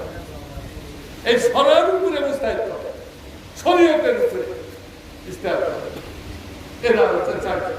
এই চারজনের ইমাম আযম আবু হানিফা, ইমাম শাফিঈ, ইমাম মালিক, ইমাম হাম্বল আহমদ বিন হাম্বল, এই চারজনের ইমাম শাফিঈ অন্যতম। তিনি অন্যান্য মুস্তাহিদ ফিল শরাদের থেকে অগ্রগামী। কোন দিক দিয়ে? তিনি কুরাইশ বংশ এবং মক্কার অধিবাসী এবং কুরাইশ বংশের, এই জন্য মর্যাদা পাবেন। তিনি বলতেছেন যে ইন্নী লা তাবারাকাতু বিআবি হানিফা ওয়া আযীরু ইলাইকা বি। নিশ্চয় আমি ইমাম আযম আবু হানিফা রাহমাতুল্লাহ আলাইহি হইতে বরকত গ্রহণ করিতাম। 3 দিন ইন্তেকাল করে গেছে, তার থেকে কি বরকত গ্রহণ করবে? কবিরা কয়েন মরে গেলে তার ওই কবর থেকে বা তার থেকে আর কিছুই আশা করা আশা দিকেও পারে, ছেড়ে পারে নাও চলে যায়। আর ইমাম শাফিঈ কি বলেন? ইমাম শাফিঈ বলতেছে যে নিঃসন্দেহে আমি ইমাম আযম আবু হানিফা রাহমাতুল্লাহ আলাইহি ইন্তেকাল করছে, তার মাজার শরীফ কুফা, তার মাজার শরীফের থেকে আমি বরকত লাভ করব। ফাইজা উরিজা কি হাজাতু সাল্লাইতু রাকাতাইনি ওয়া সাআতুল্লাহ তাআলা ইনদা কাবরি। তিনি বলতেছেন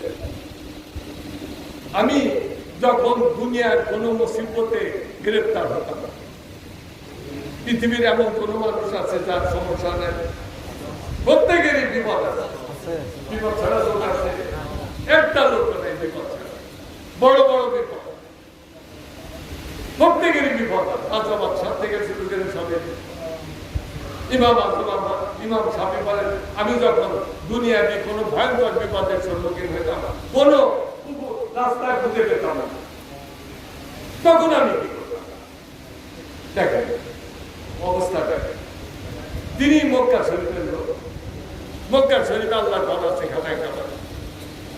মক্কা শরীফের যে মাথা মানে তোয়াফ করার যে সাতারটা, ওই তোয়াফ করতাম অনেক খুব ফাঁস মেলা মানে ওই কি বলে মোকাবিলা খুব ভয় পেলাম, তারপরে খুব এত ভয়, তারপরে জানলাম আগে জানতাম যে এই মাথা নিচে 70 জন নবী রাসূলের কবর মোবারক আছে।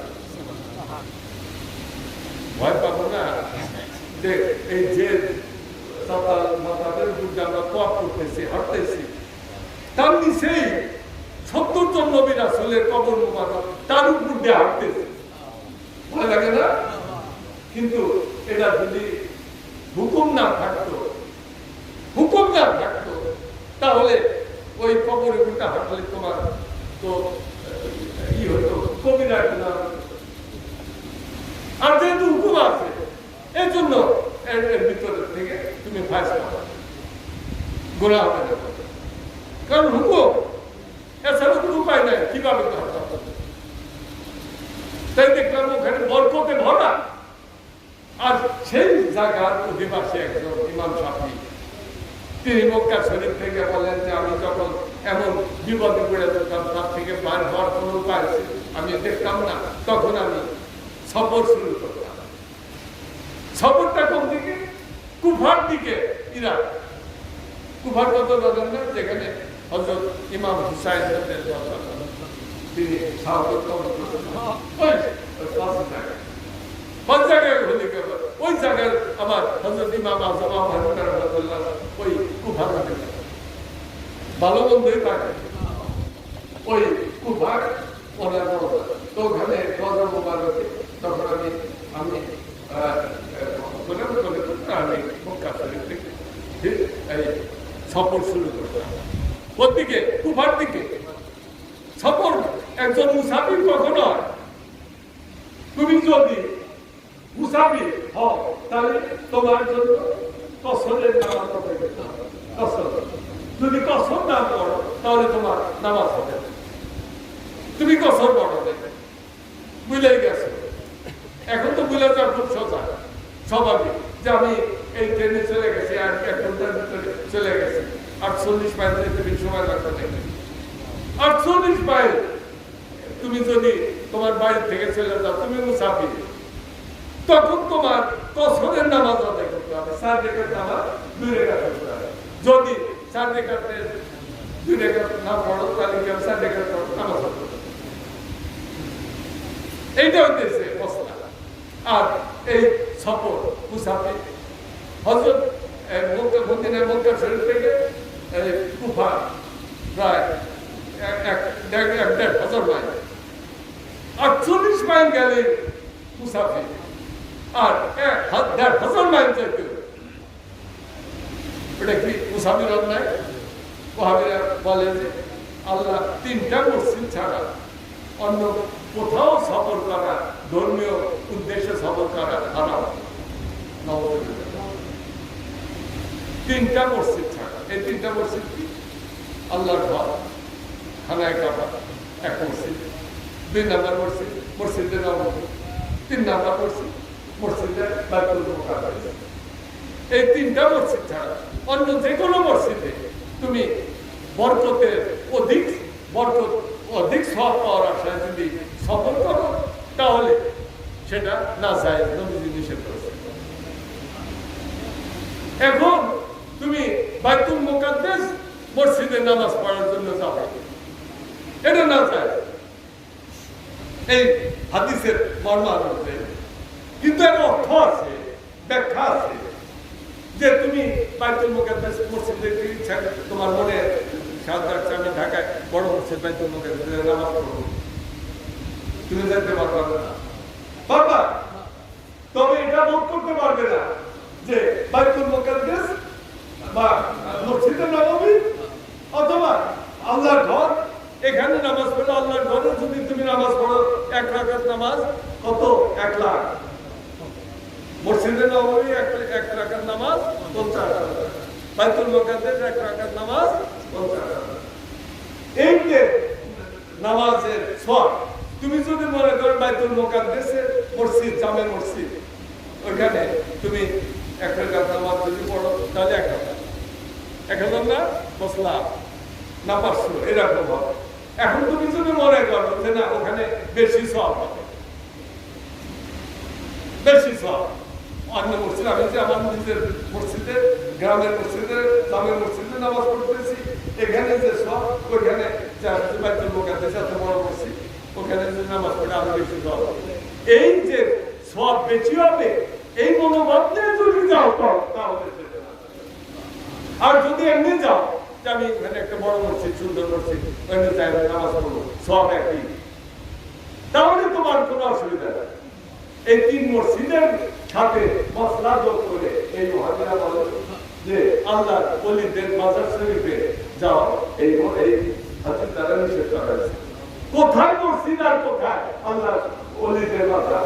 হযরত ইমাম শাফিঈ এখানে বলতেছে যে ভাই যাও উরিজাতলি হাজাত, আমার যদি কোনো হাজত প্রয়োজন হয়, যে প্রয়োজন আমি মিটাতে পারতেছি, তখন আমি সবর করি। সবর 1000-1500 মাইল সবর করে, 1-2 মাইল যে 48 মাইল গেলে মুসাফির হয়, আর তিনি 1000 মাইল সফর করতেছেন। করে হযরত ইমাম আযম আবু হানিফা রাহমাতুল্লাহ মাজার শরীফে গেলেন, গিয়ে কি করেন? সাল্লাইতু রাকাতাইন ওয়াসআলতুল্লাহ তাআলা ইনদা কবরি। আমি ঠিক হযরত ইমাম আযম আবু হানিফা রাহমাতুল্লাহ ঠিক কবর মুবারকের কাছে যাই। ইমাম আযম আবু হানিফা রাহমাতুল্লাহ যে কবর মুবারক, সেই কবর মুবারকের কাছে যায়, আমি 2 রাকাত নামাজ পড়ি এবং আল্লাহর কাছে প্রার্থনা করি যে আল্লাহ আমি এই বিপদে পড়ছি, বা তুকজা সানিয়া,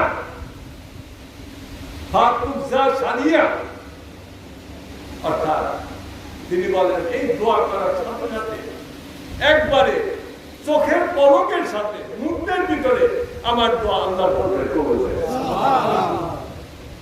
এর দ্বারা কি বুঝানো? আর এটা সাফি কথা, ইমাম হতায়ের স্বামী 149 পৃষ্ঠার ভিতরে লেখা,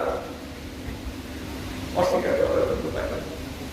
তাহলে আল্লাহর ওলিদের মাজার শরীফ জিয়ারত করার জন্য সফর করা যদি হারাম হয় এবং ওই হারামকে হালাল জেনে বরকতপূর্ণ জেনে ইমাম শাফি 1000 মাইল দূরে মক্কা শরীফ, যেখানে সমস্ত কিছু আল্লাহর 70 জন নবী রাসূলের রওজা মুবারক আছে, আল্লাহর ঘর আছে, ওই ঘরকে পিছনে ফেলে তিনি ইমাম আযম আবু হানিফা রাহমাতুল্লাহ মাজার শরীফে যায়, দোয়া 2 রাকাত নামাজ পড়ে দোয়া করলেন, আল্লাহ দোয়া কবুল করে নিলেন। কিভাবে এগুলো উত্তর দেবে? তারা উত্তর নাই, বরং আমরা অনেক শক্তিশালী সব দিকে। সুতরাং এখানে আমাদের তাসাউফপন্থী বা ওয়াহাবি এদের সাথে অনেক মতভেদ আছে। আমার নবীজি বলছেন যে ওয়াহাবি এই আব্দুল্লাহ ইবনে ওয়াহাব দল করা আমার মসজিদের ভিতরে ইয়াকরাউনা কুরআন লা ইজাবিতু তারাকিন, তারা কোরআন তেলাওয়াত করে। সাহাবায়ে কেরামদেরকে বলেন তোমরাও দিকে তাকাও কেন, যে হুকুম কি সুন্দর তেলাওয়াত। নবীজি বলেন যে না, ওরা কোরআন তেলাওয়াত করে, ওদের তেলাওয়াত শুনলে জিব্রাইল চলা করে, হলকুম অতিক্রম করে নিচে নামে না। হলকুম অতিক্রম করে নিচে নামে না। এই হলকুম অতিক্রম করে নিচে কোথায়? কাল। এই জন্য খাজা বলতেন যে বাবা ওই তোমার কালবে প্রতিবের কাল, তার যে ওই কালবের যে শিক্ষা, কালবের যে শিক্ষা, ওই কালবের ভিতরে 6টা অধ্যায় আছে কেতাবে। তার প্রথমটা কি? দেখে জানতে পারবেন না, কিভাবে দেখে জানতে পারবেন? খাজা বলতেন যে জেকেরের এত ব্যাখ্যা তুমি এক মুহূর্তে পাবে না, তবে 2টা জিনিস আছে। একটা হচ্ছে প্রথমে এটা শিক্ষা দাও, আস্তে আস্তে একটা লিখে পাওয়া যায়। যারা স্কুলে পড়তে যায়, প্লে গ্রুপের ছোট ছোট বাচ্চা, ওদেরকে প্রথমে কি আইনস্টাইনের থিওরি এনে দিলে পারবো? তাদেরকে কি পড়া লাগবো? আলে পা অথবা সরেও সরে ক খ এগুলো পড়া লাগবে না। এখন তুমি তাদের বলো যে এই যে সরেও সরে পড়ো, ক খ পড়ো, বুঝতে পারো সরেও সরে আর ক খর মধ্যে পার্থক্য কি? ওদের এই কদের সরেও সরে এটা কি স্বরবর্ণ, আর ক খ ব্যঞ্জন বর্ণ। ব্যঞ্জন তুমি বলো যে এই বলো সরেও সরে স্বরবর্ণ না ব্যঞ্জন বর্ণ, এটা তুমি তোমার বয়স করা লাগবে না। তুমি কবের আগে কি পড়া লাগবে? পড়ো স্বরেও স্বরে আর রস্বই দীর্ঘ স্বর বর্ণনা ব্যঞ্জন বর্ণনা পরের ব্যাপার। স্বর বর্ণনা ব্যঞ্জন সর্বর্ণ ব্যঞ্জন বর্ণ কিন্তু পার্থক্য কি? এখন যারা এমএ পড়ে তাদের জিজ্ঞেস করতে পারবে না, পারবো? শিক্ষার নাম ছেলে পারবো না। এখন এগুলোর সমস্যা আছে। এখন তোমরা ওই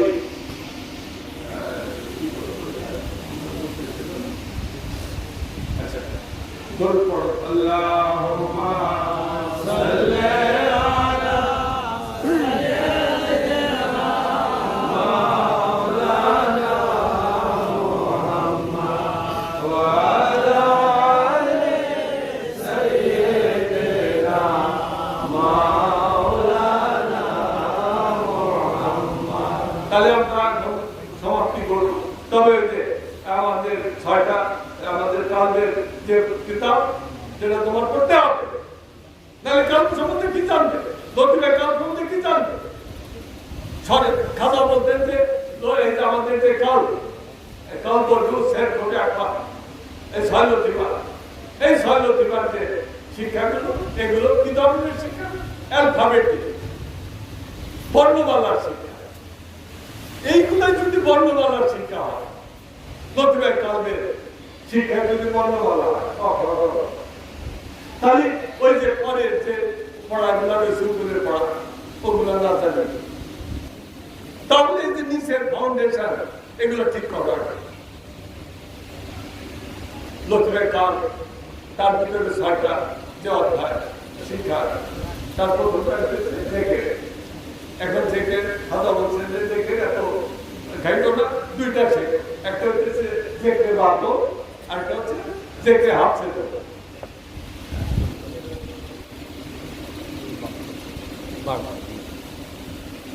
দেখতে বাতো, দেখে হাফছে তো। এখন দেখতে বাতো আর দেখতে হাফছে তো কি বুঝবা? বাংলা দিলে একটু বলতে এই জন্য শিক্ষকের দরকার। বলা হয় কেতাব কোনদিন শিক্ষকের ভূমিকা নিতে পারবে না। কেতাব আব্বাসান কেতাব লিখে দিয়ে গেছেন না, এখন ওই কেতাব যদি যারা বলা হয় আব্বাসান বলতে শিক্ষাদাতা, শিক্ষাদাতারা যদি না বুঝায় তাহলে উপায়টা কি? এখন শিক্ষাদাতাই তো নাই, এমনি নামে আছে, কিন্তু শিক্ষা দেওয়ার মতো তো ওরকম ট্রেনিং নাই। মেজবাউল্লাহ বলতে ট্রেনিং সেন্টার আমাকে এত চাপ দিচ্ছে, যাবো ট্রেনিং সেন্টার করবো দরকার। এই যারা শিক্ষাদাতা নামে হচ্ছে শিক্ষাদাতা, এদের শিক্ষা ট্রেনিং দিতে হবে, সব দিতে হবে ঠিকই। এখন দেখে মাধ্যম থেকে হাসছে তো দাদা লাগবে না, দেখে মাধ্যম মানে কি? দমে দমে থেকে দমে দমে 21,000 600 বিবাদ দিছি দমে দমে আল্লাহ নাম জপ, তাহলে তোকে সোতা দমে দমে নৌকি বন্ধ হইব না, কিন্তু দেখে হাসছে তো মানে কি? দম বন্ধ করে রাখবে, দেখো সোতা নাকি? দম বন্ধ করে মনে হবো না যে দম বন্ধ করতেছি। এর থেকে হাসছে তো লা ইলাহা ইল্লাল্লাহ, লা ইলাহা ইল্লাল্লাহ, লা ইলাহা ইল্লাল্লাহ, লা ইলাহা ইল্লাল্লাহ, লা ইলাহা ইল্লাল্লাহ, লা ইলাহা ইল্লাল্লাহ মুহাম্মাদুর রাসূলুল্লাহ। এখন একদমে পড়া লাগে, দম বন্ধ। এখন একদমে তুমি কতক্ষণ পড়বা? তোমার কন্ডিশন করবে, এটাকে বলা হয় দেখতে হচ্ছে দম বন্ধ। এখন যদি তুমি এই দম বন্ধের যেখানে না করো, মৌতের সময় তো তোমার ওই শ্বাসকষ্ট হবে, ওটা থেকে তো বাঁচবা না। এই জন্য শিক্ষা দেবে। আমার বড় টুপি আছে, আমার বড় টুপি খাজা সুলতান, আমাদের সবচেয়ে বড় আব্বাসানের বড়, আব্বারও বড়।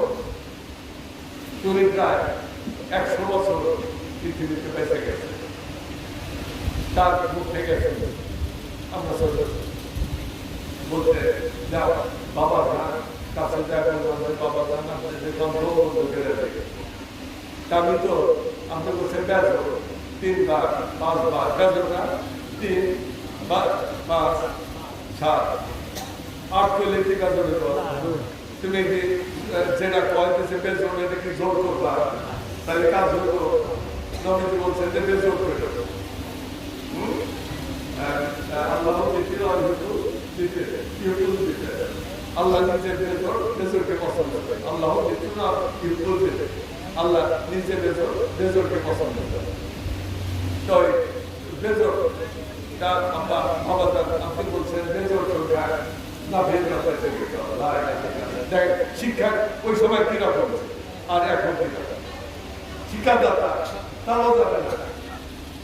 তার আব্বাকে বললেন যে বাবা বাবা যান আমি তো এই যে 5 বার 7 বার 9 বার 11 বার এভাবে করবো 11 বার হয় কোনোভাবে কষ্ট পাবে এরপরে 15 বার আমি কষ্ট তারপরে 17 বার চলবে না পরে 19 বার তারপরে কষ্ট দমন দেয় মনে করি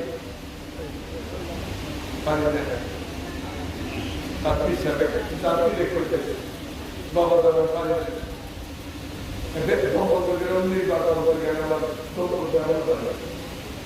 তারপর বাবা মা তুই তার বঙ্গবন্ধু যদি মহিলাও মহিলা চা তাও সহিত এই যে ধমক দিলেন এই ধমকের তাও আমার ভিতরে গেল তখন আমি ওই ওখানে বসে আমি ওই একদমে নিঃশ্বাস বন্ধ করে 101 বার করব।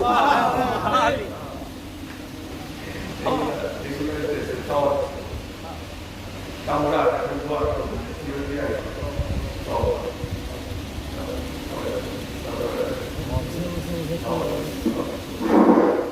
সকলে আমাদের শুরুতে বসেন আত্মাহিয়াতুল শুরুতে বসেন বর্তমানে মা বোনেরা দিনের আছেন আপনারাও সকলে আত্মাহিয়াতুল শুরুতে বসেন।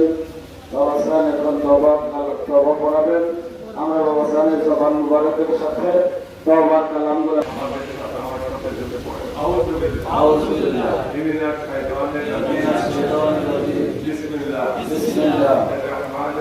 রহমানির রহিম কালেমা তৈয়বা লা ইলাহা ইল্লাল্লাহ মুহাম্মাদুর রাসূলুল্লাহ তাওবা আস্তাগফিরুল্লাহ রাব্বি মিন কুল্লি যামবিন ওয়া আতুবু ইলাইহি। আল্লাহ তোমার সাথে তোমার বন্ধুর সাথে জানিয়া না জানিয়া ভুলে চুকে প্রকাশ্যে গোপনে যত রকম ছোট বড় সগীরা কবিরা শিরক বেদাত গুনাহ করেছি সমস্ত জীবনে গুনাহ খাতা হইতে আল্লাহ তোমার কাছে তওবা করিতেছি। আল্লাহ তোমার হাবিব পাকের কদম মোবারকে ওসিলায় তওবা কবুল করো গুনাহ মাফ করো। আল্লাহ তুমি তওবা কবুল করনে वाला মালিক গফুর রহিম বাদশাহ বাদশাহ আমরা গুনাহগার বান্দা বান্দি। আল্লাহ আর জীবনে পাপের কাজ করব না মিথ্যা বলিব না চুরি করিব না হারাম খাইব না খুন করব না শিরক করব না জিনা করব না।